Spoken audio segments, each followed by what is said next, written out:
Good afternoon, everybody, and thank you for joining me for the update on what's going on Capitol Hill. And stop me if you've heard this movie before or heard this routine before. But we are, it feels like, lurching towards a potential government shutdown at the end of next week. You saw again complete chaos in the floor of the House, where the majority can't seem to muster people together to do anything.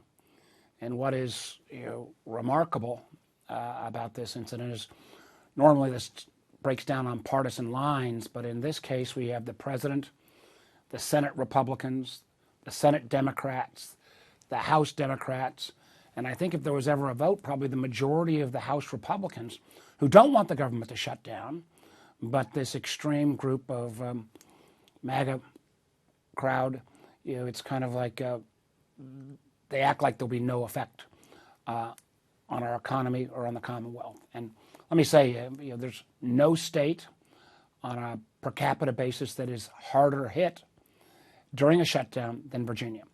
We've got north of 170,000 federal employees. We literally have hundreds of thousands of folks who work in the Pentagon and military installations around our state. We have thousands and tens of thousands of contractors. And even though they may be ultimately paid when a shutdown is over, in the interim, they don't get paid. And you can't punt on your mortgage. You can't punt on, if you work remotely, on your ability to get remote internet access. The list goes on. And again, we have seen this take place when we went through the longest shutdown in government history under President Trump. I just don't get anyone who's calculating that somehow this is in the country's best interest or even their short-term political interest. We've seen the American public follows this close enough to figure out who's to blame, and the blame lies solely at this point with, unfortunately, a small group of House Republicans. We know in Virginia that will have enormous effect to our service members, to the folks who work in the defense area. If Virginia's going to be the hardest hit, Hampton Roads will be the hardest part of Virginia hit. And that's not good for anyone. But it affects a whole host of Americans who don't work for the federal government. I mean, we've been working relentlessly to try to get rid of the passport backlog for Virginians who want to get passports. That will come to a grinding halt.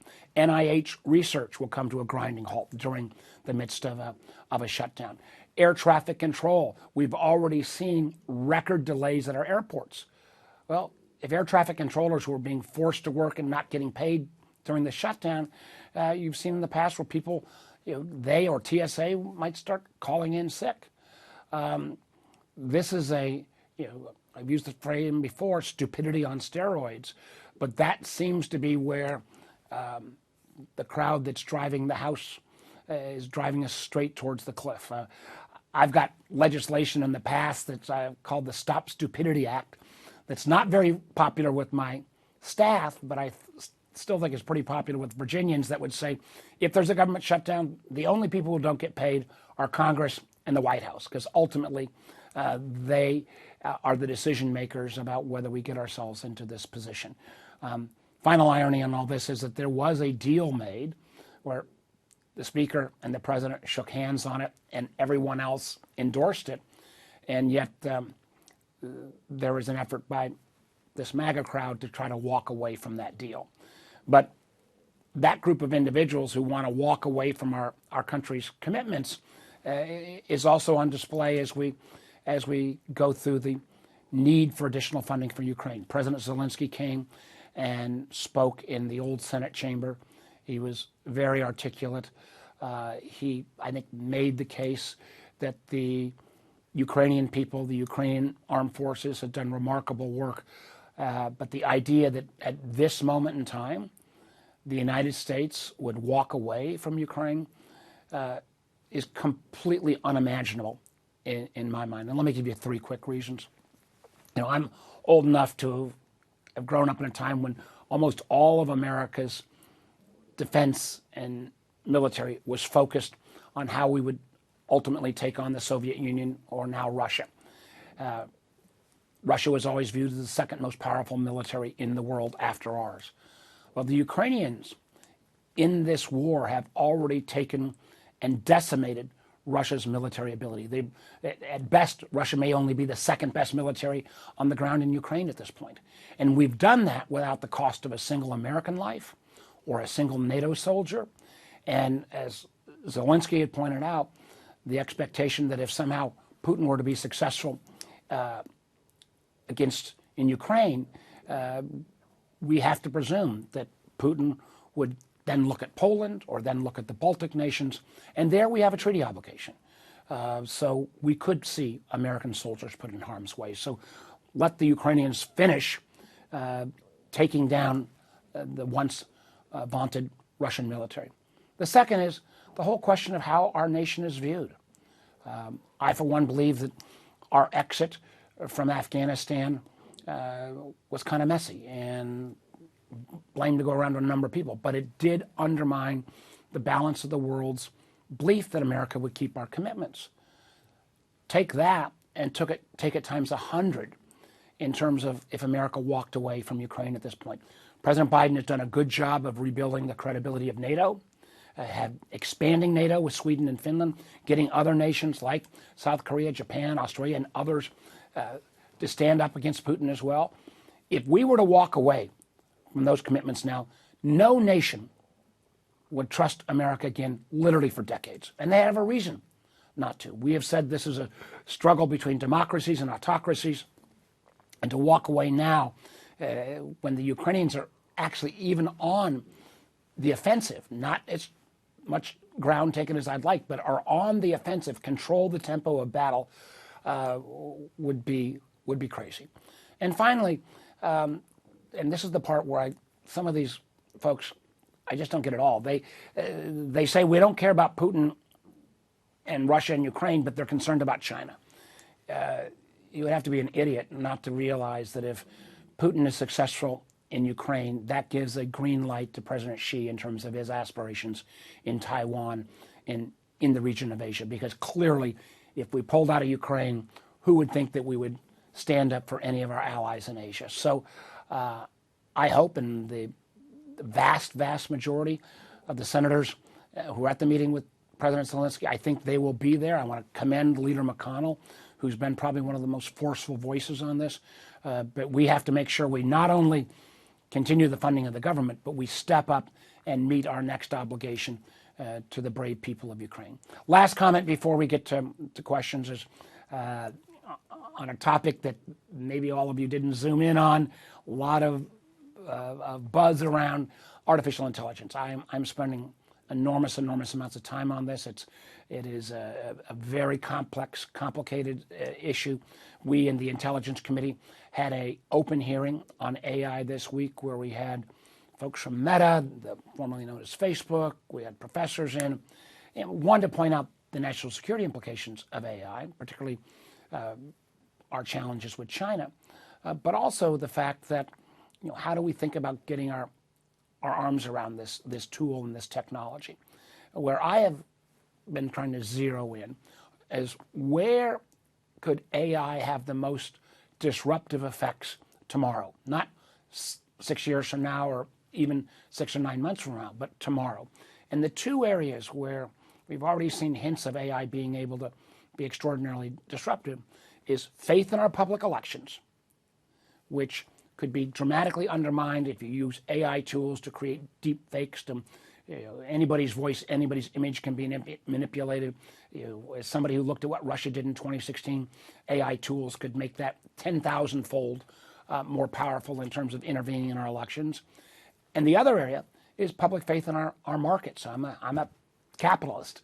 But the ability to have AI tools that, again, can use deep fakes or market manipulation, or the ability to launch false claims about a company's products is enormous. So could we at least take those two areas in public elections and public markets and put some guardrails there? The one thing we know is when we had the larger meeting with 22 tech leaders and civil society leaders, everybody raised their hand and said, yes, we need guardrails. But having gone through this on social media where Congress has done zero. I know it's easy to say guardrails and raise your hand. To write a legislative language that becomes a law or increases a penalty for using these tools is a harder nut to crack. But I'm sure we're going to be revisiting this issue repeatedly going forward. Why don't I stop there? I'm just in under my 10-minute mark, so I can go ahead and take the questions. Question will be Kate Burchett with the Virginian Pilot. Hi, Senator. Thank you for having, setting aside this time for us today. I have a question about, a potential continuing resolution. If support for Ukraine were to become a hard sticking point, for getting that passed so that the government could remain open, how can lawmakers work through that? Is there compromise that can be made there in order to keep the government? I would not be supporting compromising Ukraine's future and America's global reputation to buy off some extremist votes. I have absolute confidence that if you put continued funding for Ukraine on the floor of the Senate, we get 75 to 80 votes. I believe you get over 300 votes in the House. And I just hope that the House leadership at some point starts thinking about the nation's long-term interests, both economically in terms of not inflicting this pain on our economy, but also in terms of our presence around the world and our military. To seen as many places where Americans have both equipped Ukraine and then helped train some of their soldiers. The idea that we would walk away from that commitment because of a few extreme loud voices would be crazy. So, let's put that vote on the floor of both bodies. It will win. And that's why I implore the House leadership to do what's in the interest of our country, not simply short-term interest to buy themselves another 24 or 48 hours, since obviously, even on a bill like the defense spending bill, they can't seem to get the votes. I mean, I grew up in a time when I'm a Democrat, but I had great respect for Ronald Reagan because he said America needs to be strong. America needs to stand up. He was the person who said to Gorbachev, tear down the wall in Berlin. The idea that you've got this crowd now of isolationist Republicans who want to undermine our military and undermine our country's standing, Ronald Reagan must be just turning in his grave. Senator, our next question will be Mitchell Miller with WTOP. Hi, Senator. Thanks for joining us. Related to the shutdown, we both know that if the short-term spending bill that the House possibly approves, if it gets to the Senate, it will be rejected by the Senate. But it's also possible that they may not agree on their own short-term spending bill this weekend. If that doesn't take place, do you think that it's going to be necessary for the Senate to essentially take charge and move the first short-term continuing resolution and then try to get it over to the House? Or how do you see this possibly playing out? Well, Mitchell, I know you follow this pretty closely. These are kind of the arcane rules of where a piece of legislation has to originate and who starts the vehicle. Clearly, the Senate is not going to simply sit idly by and let the government shut down because of a process. We will, I know, be able to have broad bipartisan agreement on what's called a continuing resolution that might keep the government open 2 months, 3 months. I know in the House there are a group of what's called the problem solvers, a bipartisan group that is quietly talking right now to say, all right, let's actually have 300 plus, where the founders kind of imagined. You get a lot of the Republicans and most of the Democrats, and you pass a law that is appropriate to make sure that we don't inflict this pain on our economy or our nation's reputation. So I'm still optimistic, but the clock is ticking, and it feels like the House is spending more time, amongst the Republican conference at least, with a circular firing squad than actually thinking about how we keep the government operating. And I would point out, just so that for the the non-budget nerds in the group, we're talking about the continuing resolution, which is the best chance we have right now. But even in a continuing resolution, that will have harm, particularly on the DoD side, because it means you have to continue spending based upon the previous fiscal year, which it ends this September 30th. So if a program, if a ship repair is finished, you can't start the next ship repair because that money may be in the account from last year, not this coming year. So even the CR does not get us over some of the problems that will affect, again, in Hampton Roads and our military. But I do think, we're not going to, the vast majority of folks in both parties are not going to watch idly while a small group of extremists try to take down our government or try to cut off our commitment to our allies. People should have good-spirited debates, but the kind of nihilist approach of let's just burn the house down, I sure as heck hope that voters, regardless of the party, if this comes to pass, will remember who lit the match. Senator, our Thank next you. question is Mike Gooding with 13 News Now. Hi, Senator. On that very note, talking about the shipyards, the last shutdown lasted 35 days, you'll remember. If we had one that was that long or even longer, say 2 months, what would be the impact, do you think, on these private shipbuilding and ship repair shipyards down here? I'm thinking it would be pretty dire. Well, Mike, it would be awful beyond words, because on the contractors, whether you are ship repair or other private contractors that work for the government, you don't get reimbursed. We do reimburse after the government restarts federal employees. So you're going to, candidly, again, just if you pretend you're any kind of fiscal conservative, the last thing in the world you want is a shutdown, because you still have to pay the employees who aren't working. Not so much on the ship repair folks. And if you get, as you know, those docks get filled, and the timing of getting one ship repaired versus bringing in another, there is a huge science. I've been in many of the private sector ship repair facilities. If that whole schedule gets screwed up because you can't take a ship that's been repaired out and bring the next one in, the ripple effect that has on that company lasts much, much longer than the month or 2 months that the government could be potentially shut down. I'm going to be, I think, next weekend with some of our friends from the ship repair industry to talk about this and try to just, again, make the case that there is no good upside for our military preparedness, for our Navy's preparedness, and for, frankly, the bottom line of a lot of family budgets in Hampton Roads if this comes about. Senator, our next question is Mia Nelson with WSET. Hi, Senator. I'm about the government shutdown. What would a government shutdown mean for the average, everyday American Virginian? Well, it would mean, let's assume you're not a federal employee or even a government contractor. It would mean if you travel, you're going to get longer lines at the airport because TSA and the government and the air traffic controllers will be at some level of reduced service. If you're waiting on a passport because you had that long anticipated trip you wanted to take, try to cancel the trip, because Lord knows when you'll ever get that passport.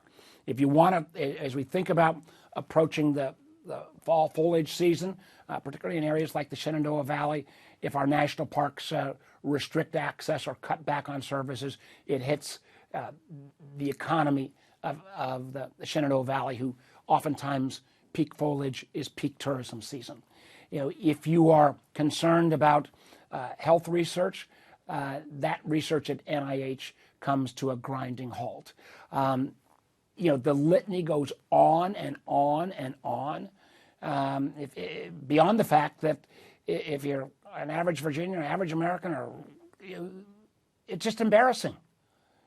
How can the greatest country in the world, the most powerful economy in the world, be once again in this dysfunction mode? And this time, in the past, there may have been real battles between the parties. This isn't even a battle between the parties. This is a battle between an extremist group of folks that can't even agree what they want and everyone else. And I just, again, hope and pray that saner heads will prevail. But as we saw just today in the House again, they can't even get their act together to pass a defense spending bill, which has normally been the easiest of all the spending bills. So, I know we've seen this in the past. It's the amazing thing I'd say is that we all know interest rates have gone way up, and that's putting a burden on people. We know that inflation has been too high. Thank goodness it's starting to come down. The Federal Reserve, which neither party controls, may be actually close to what's called a soft landing, which means you can bring down inflation without us going into a recession. Nothing would be more stupid and more damaging to our economy than to shut down the federal government, particularly if it's longer than a few days, in terms of disrupting our ability to get this economy continuing to chug forward, to bring down inflation, and then to start to bring down, or hopefully over a period, bring down interest rates. It's almost like there are a group of folks that almost consciously don't want the economy to move forward because they want to use political blame game. Senator, our next question is Doug Boynton with WHRO. Thank you, Senator. Looks like General Charles Brown was approved as the chair of the Joint Chiefs, and a couple of others may be acted on by the Senate soon, but there's still a big logjam that's being caused by Senator Tuberville. Is there any end to this? Again, you would think in a place where virtually everybody says they respect our military, respect their service, the fact that this guy is holding up on a political whim all of the earned promotions that these men and women have received is outrageous. When I know the first three, I still think we ought to be doing these all at once in a master solution. And Tim Kaine first raised it, so I want to give him appropriate credit. But I happened to run into Cindy McCain, John McCain's widow, the other night and talked to her briefly about this. If John McCain was still in the Senate, I doubt if this would be happening, because if we all remember, Senator McCain was a prisoner of war in Vietnam and held in the so-called Hanoi Hilton by North Vietnam. Because his father was an admiral and other things, the North Vietnamese said, all right, we'll move you to the front of the line in terms of getting out. John McCain said that's not the way the American military works. We're going to do this in order. Nobody's going to get special treatment. I think that ought to be the case as well with these now over 300 promotions that have been held up. People's lives thrown awry, people not being able to move to their next billet, so kids are being kept out of their next school where they would head. I mean, the litany goes on and on. And, again, I'm embarrassed that there has not been more pressure from his own team put on Senator Tuberville to, you want to fight policies, fight it fair and square. Don't hold people's lives in jeopardy. And the irony is that Senator Tuberville was offered a vote. He wanted to cut back on DOD's ability to allow female members of the armed services or veterans to be able to still get access to health care services. He's going to lose that vote, so that's why he's holding all of these soldiers and sailors and airmen, their lives hostage, and it's just plain wrong. Senator, our next question, Amy Knowles with the Virginia Dogwood. Hey, Senator Warner, thanks for taking our questions. I recently spoke with the mom of a 20-year-old girl who's type 1 diabetic. Now, she's been having some trouble getting insulin, and her doctor said that there's been an influx of people using it for weight loss, which has lessened the supply. The mom is wondering if anything could be done on a federal level, either to increase the supply or ensure that those with diabetes had access. I told her I had no clue, but I knew who to ask. Amy, I think a couple things here. And as you know, or some of you know, I've got daughter who's got type 1 diabetes as well. She's 34 and she got it when she was age 9. So I have huge empathy for any family who's got a type 1 diabetic, anybody who's got a type 2 diabetes as well, but the treatment is different. The drug you're talking about where people are using drugs that have been used for type 2, not type 1, like Ozempic, that has been an issue. And there are 3 more drugs in the pipeline that will be able to both deal with type 2 diabetes, but also ultimately there is some promise that these can be used for weight loss. In the interim, we need to push more supply of insulin out there. The fact that we've lowered the insulin cost to $35 a month for Medicare and Medicaid patients, step in the right direction. The fact that the producers have indicated that they're going to step up production is really important. One of the keys to this solution, longer term, is a project that we've got in Richmond and Petersburg, where an enterprise has come together called, I think it was called Flow, that could produce insulin, I believe, at a $30 price point. And I'm proud that we were able to secure federal funding for them to develop that manufacturing facility in the Richmond-Petersburg area. So that coming online will also provide some assistance. But the insulin on type 1 is different than oftentimes the treatment for type 2. Senator, our final question is Keegan Hughes with NBC 29. Good afternoon, Senator. You speak to Charlottesville quite often about postal service delays. And I know it's been a problem here for a while, and some people are just starting to accept the sporadic mail delivery. My question is, there's been 11 job fairs held in Charlottesville for USPS, and they say it's a mail sorting problem, but what else can be done for people in Charlottesville to get their mail delivered regularly? This is an area, and the Postal Service has been through a fundamental transition. As more and more people do things online, first-class mail has dropped precipitously. I do think the Postmaster General on the national level, I initially was a big critic of him. His name is Louis DeJoy. I think he has, frankly, he's started to right the ship, and I think he's trying to put some reforms in place. The challenge is, and I've been to the Charlottesville postal facility a half dozen times. I have been on a constant harangue to try to fill those unfilled slots. What we find is, and I think one of the things the Postal Service should still do is give Charlottesville a little bit of a bump up in pay, because candidly, you can make as much money and you get a bonus if you start at Chick-fil-A than if you do at the post office. And, once you're there for a year at the post office, the benefits and job security kick in, but it really has been a problem recruiting people and keeping them there. We've had surges, and I know as we get into the holiday season, I'm going to again push to make sure that Charlottesville gets that additional plus up during the holiday season. But this has been a problem. It has been frustrating to me, and when I talk to folks in the Charlottesville area, they don't blame it on their postal delivery. They know their mailman or mailwoman is doing a good job. They know that if you go to the window at the post office, people are working their tail off. We just need more people.